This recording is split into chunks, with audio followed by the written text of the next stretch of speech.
ಇದು ಉಪ್ಪೆ ನ್ಯೂಸ್, ಸತ್ಯದೊಂದಿಗೆ ಪ್ರತಿಕ್ಷಣ। जो बात आपको बताई जा रही है, इस बात को समझना बहुत जरूरी है। संविधान हमारे समर्थन में है, लेकिन अमल करने वाले लोग हमारे नहीं हैं। आज जो संविधान आप लोगों को दिया गया बच्चों को, उस संविधान में पहले ही लिखा हुआ ये बातें, मैं यहाँ बैठे बैठे पढ़ा, वो पहले लिखा हुआ है। और मैं धन्यवाद भी देना चाहता हूँ कि इस बाबा साहब अम्बेडकर के 135 के जयंती के अवसर पर कम से कम आप लोगों ने संविधान बांटा। उसमें लिखा हुआ है कि साथियों, जो बात आप लोगों को बताई जा रही है कि संविधान हमारे समर्थन में है, लेकिन अमल करने वाले लोग हमारे नहीं है। आपको क्या लगता है संविधान सिर्फ 2018 में ही जंतर मंतर पर एक शर्मा नाम के ब्राह्मण ने जला? संविधान 2 बार जल चुका है। एक बार 1949 में बाबा साहब अम्बेडकर के फोटो और संविधान की प्रतियां आरएसएस के लोगों ने रामलीला मैदान में जलाई। काय के लिए? जब बाबा साहब अम्बेडकर ने महिलाओं के लिए हिंदू कोड बिल लाया था। बाबा साहब अम्बेडकर ने equal rights women and main का अधिकार जो हिंदू कोड बिल में बाबा साहब अम्बेडकर ने लाया था, इसको लेकर मनुवादी ब्राह्मणवादी लोगों ने दिल्ली के रामलीला मैदान पर 1949 को संविधान जलाया और 2018 में एक शर्मा नाम के ब्राह्मण ने जंतर मंतर पर दिल्ली में ही संविधान जलाया। आज संविधान खतरे में। संविधान की 368 आर्टिकल अमेंडमेंट का अधिकार देती है। अभी तक 106 अमेंडमेंट हो चुके हैं, इंप्लीमेंट 5% भी नहीं किया संविधान को। अभी तक इस देश को तथाकथित आजादी को 178 साल हो गए। 78 साल में अभी तक संविधान 5% भी इंप्लीमेंट नहीं हुआ और 106 बार अमेंडमेंट हो चुका है। संविधान में अधिकार है, अधिक संविधान को बगैर हाथ लगाए अधिकार खत्म किए जा रहे हैं, क्योंकि मनुवादी ब्राह्मणवादी लोग जानते हैं कि बाबा साहब अम्बेडकर के पुतले के चश्मे को धक्का लगा तो ये लोग जो है हंगामा खड़ा कर देते हैं। तो वो जानते हैं कि अगर हम लोग संविधान को हाथ लगाएंगे तो ये लोग हाथ काट देंगे, इसलिए उन्होंने प्लान बनाया, संविधान को बगैर हाथ लगाए अधिकार खत्म कर रहे हैं। कैसे खत्म कर रहे हैं? संविधान में रिजर्वेशन है हम लोगों को। उन्होंने 1990 में एलपीजी लाया। Liberalisation, privatisation, globalisation and every democratic institute private हो रही है। रिजर्वेशन क्या में है? गवर्नमेंट सेक्टर में। रिजर्वेशन क्या में है? पब्लिक अंडरटेकिंग सेक्टर में। संविधान को हाथ नहीं लगाया, कानून बनाया 1990 में प्राइवेटाइजेशन का। आज नौकरियां समाप्त हो रही है। 2005 में सेज नाम का कानून लाया, आज हमारी जमीनी खत्म हो रही है। 2009 में राइट टू एजुकेशन का कानून लाया, आज शिक्षा क्लास 1 से 8 तक एग्जाम ही नहीं हो रही है। मतलब हमारे बच्चों का मेरिट खत्म किया जा रहा है। इधर मेरिट खत्म किया जा रहा है और उधर कॉम्पिटेटिव एग्जामिनेशन उन्होंने रखी हुई है। आज चपरासी भी बनना है तो आपको कॉम्पिटेटिव एग्जामिनेशन देनी पड़ती है। और जो एजुकेशन का बेस है, जो ब्रेन तैयार करता है, वो बेस खत्म कर दिया। 2012 से हम लोग एक अभियान चला रहे हैं। वो अभियान क्या है? शिक्षा को लेकर हम लोग अभियान चला रहे हैं 2012 से। वो क्या अभियान है? कि इस देश में एक समान शिक्षा प्रणाली होनी चाहिए। एक समान शिक्षा प्रणाली का मतलब होता है अंबानी का पोता भी वही स्कूल में पढ़े और रिक्शा चलाने वाले का बच्चा भी वही स्कूल में पढ़े। इसे बोलते हैं एक समान शिक्षा प्रणाली। लेकिन भारत में अभी तक एक समान शिक्षा प्रणाली नहीं है। उस वक्त की जरूरत थी, इसलिए डॉक्टर बाबा साहब अम्बेडकर ने 1 से 7वीं तक की शिक्षा फ्री कर दी थी। उस वक्त की जरूरत थी। अभी की क्या जरूरत है? Higher and professional education free होना चाहिए, फॉरेन एजुकेशन फ्री होना चाहिए और एक समान शिक्षा प्रणाली होनी चाहिए। हमारे देश से लगा हुआ छोटा सा देश है नेपाल, छोटा सा देश है। निर्णय ले लिया और प्राइवेट स्कूल उन्होंने बंद कर दिए। हम 2012 से चिल्ला रहे कि इस देश में एक समान शिक्षा प्रणाली होनी चाहिए, अभी तक लागू नहीं हुई और शिक्षा महंगी कर दी। ऐसे कानून साथी वो लोग बना रहे हैं। इतना ही नहीं तो 2012 में उन्होंने एफडीआई नाम का कानून लाया, फॉरेन डायरेक्ट इन्वेस्टमेंट। फॉरेन कंपनियों का 49% इन्वेस्टमेंट होगा और यहाँ के पूंजीपतियों का 51% इन्वेस्टमेंट होगा। अब 27,000 कंपनियां भारत में आई है, 27,000।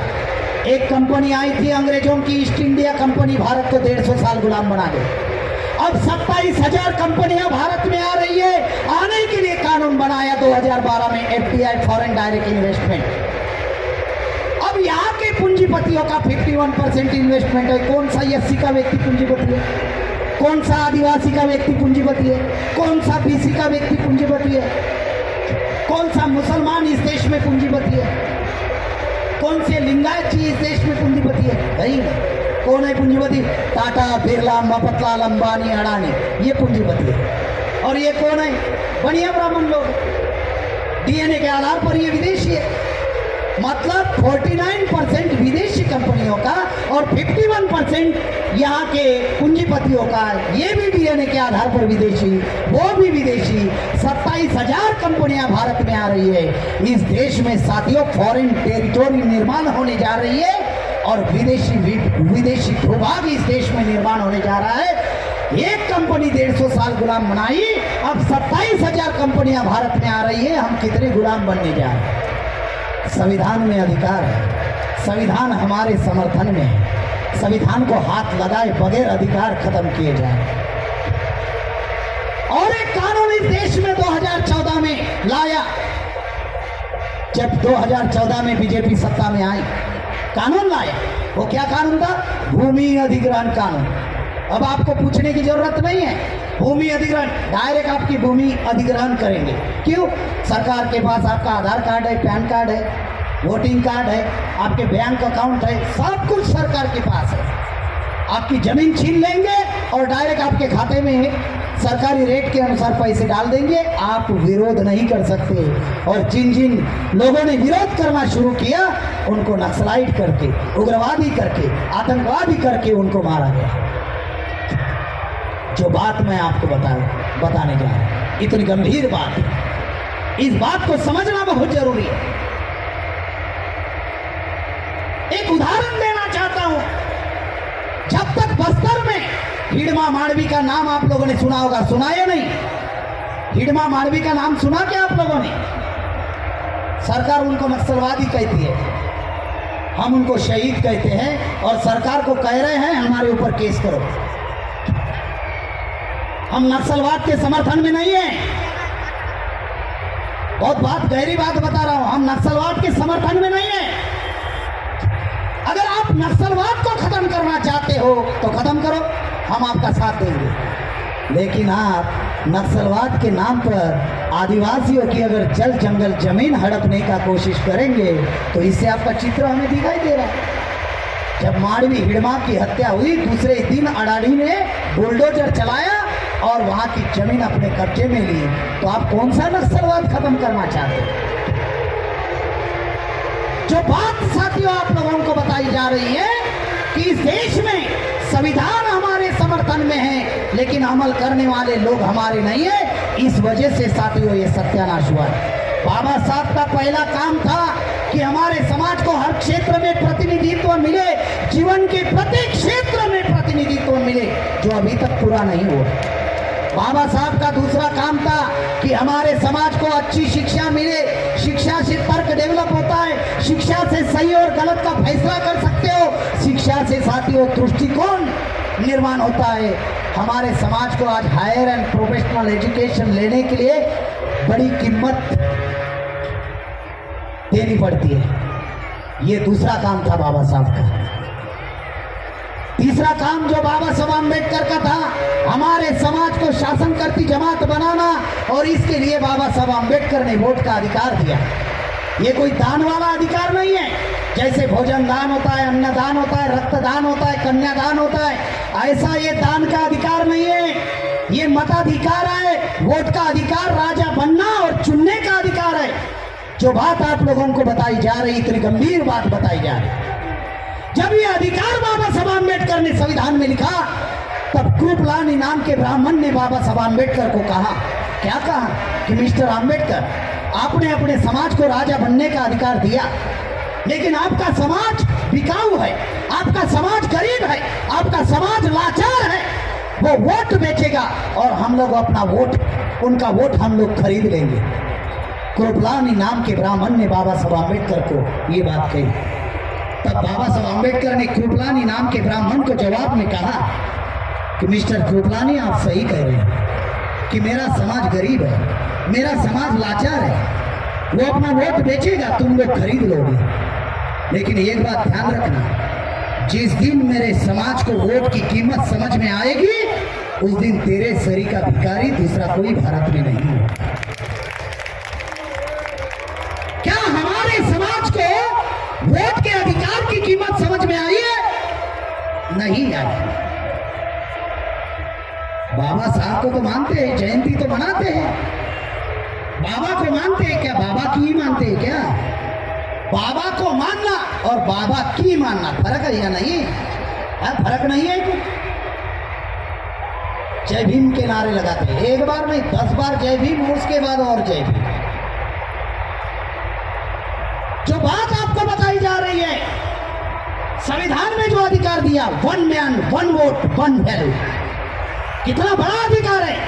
अंबानी भी होगा तो भी उसको एक वोट एक ही वैल्यू, उसके वोट की जितनी वैल्यू होगी उतने सफाई काम करने वाले व्यक्ति की वैल्यू होगी। उसे बोलते 1 man 1 vote 1 value.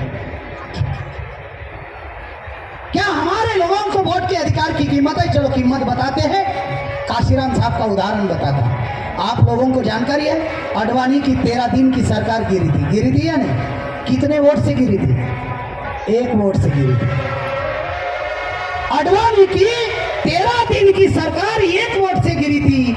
Advani Delhi में काशीराम साहब के यहाँ बार बार पानी भर रहा था। पानी भरना समझते ना? बार बार जा रहा था कि काशीराम जी समर्थन दीजिए, साथ दीजिए। अब फिर बताइए आपको क्या चाहिए? अब फिर बताइए, उप प्रधानमंत्री, राष्ट्रपति, गृह मंत्रालय, क्या चाहिए बताइए? अडवाणी अटल बिहारी वाजपेयी कह रहे। काशीराम साहब ने कहा, आप हमें प्रधानमंत्री भी बना दो ना, तो भी हम आपका समर्थन करने वाले हैं। तो अटल बिहारी वाजपेयी जी ने काशीराम जी को पूछा, बोले क्यों? तो बोले, मैं मेरे समाज को वोट की कीमत बताना चाहता हूं, मैं मेरे समाज को वोट की कीमत बताना चाहता हूं। और काशीराम साहब ने समर्थन नहीं दिया, 1 वोट नहीं दिया, सरकार गिर गई। समझ में आया वोट की कीमत क्या होती है? क्या हमारे समाज के लोगों को पता है वोट की कीमत? जो बात आपको बताई जा रही है, इस बात को समझना बहुत जरूरी है कि साथियों, संविधान हमारे समर्थन में है, लेकिन साथियों इस देश में अमल करने वाले लोग हमारे नहीं। इसलिए बाबा साहब आम्बेडकर का जो अधूरा कार्य है, वो कार्य हम लोगों को पूरा करना होगा। क्यों? बाबा साहब आम्बेडकर ने 52 विद्यार्थियों को, 52 स्टूडेंट को विदेश भेजा। काय के लिए बाबा साहब ने भेजा था विदेश में? बाबा साहब की सोच थी कि मैं अकेला विदेश से पढ़कर आया हूं, भारत का संविधान लिखा, अगर मेरे सरीके अगर और बच्चे विदेश से पढ़कर आएंगे तो मैं इस देश की किताब लिख सकता हूं, तस्वीर बदल सकता हूं। ये सोच बाबा साहब आम्बेडकर की थी। और बाबा साहब ने 52 स्टूडेंट को विदेश में भेजा। बताते हुए बड़ा दुख हो रहा है, 52 में से 51 स्टूडेंट विदेश में ही रह गए। वहीं पर ही पढ़े, वहीं पर ही नौकरियां, वहीं पर ही बीवी, वहीं पर ही बच्चे, वहीं पर ही बंगले, वहीं पर ही संपत्ति। एक व्यक्ति सिर्फ बाहर आया, भारत आया। उस व्यक्ति का नाम था बैरिस्टर राजाभाऊ खोब्रागड़े। वो मुझे कैसे मालूम? मेरे ही जिला का है बैरिस्टर राजाभाऊ खोब्रागड़े। तो बाबा साहब को लगा ये आया तो ये कुछ मदद करेगा, वो भी कांग्रेस में शामिल हो गए। सत्यानाश। जो बात बता रहा हूं। और इसीलिए बाबा साहब आंबेडकर ने 18 मार्च 1956 में बाबा साहब ने कहा कि मुझे पढ़े लिखे लोगों ने धोखा दिया, अनपढ़ों ने साथ दिया। बाबा साहब आंबेडकर जब आंदोलन चला रहे थे, कौन सा व्यक्ति graduate, post graduate, PhD, doctor, वकील, इंजीनियर, आईएएस, आईपीएस उनके साथ में था? कोई था क्या?